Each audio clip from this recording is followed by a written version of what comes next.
I think business and communities should support on different levels.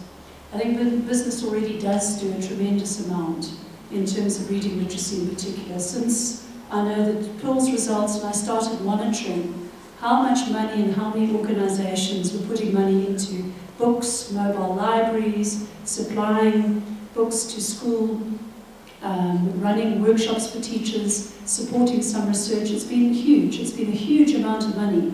And my plea would just be, please continue to do that, because I think that's very important. The second thing is, every business adopted a local school and worked with the local community. And I would call, this is now the community level, where I would say the communities themselves need to support their own schools. Because what we're doing at the moment is we're not doing that. If you look at all the little government schools around the country, in varying ways there's migration. And what we're doing is we're deserting and we're isolating schools, in actual fact. And teachers are feeling neglected and isolated because of a lack of support from the community. If we can mobilize parental support for teachers and parental support of the schools, we can make a huge difference. And most of that is public awareness.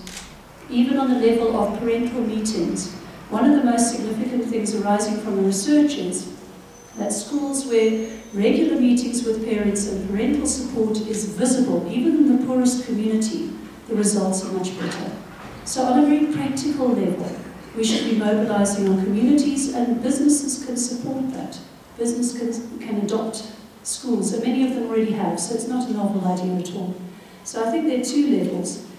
And the plea for research is very important. If I think of how difficult it was just to run Pearls 2006, and then when government decided not to support Pearls 2006 or 2011 financially, it's put a huge burden on the research team. So for all the international studies, we're having to find the money, we're talking millions, to actually do that. And for instance, 2011, we haven't fully funded the project. So it's at risk.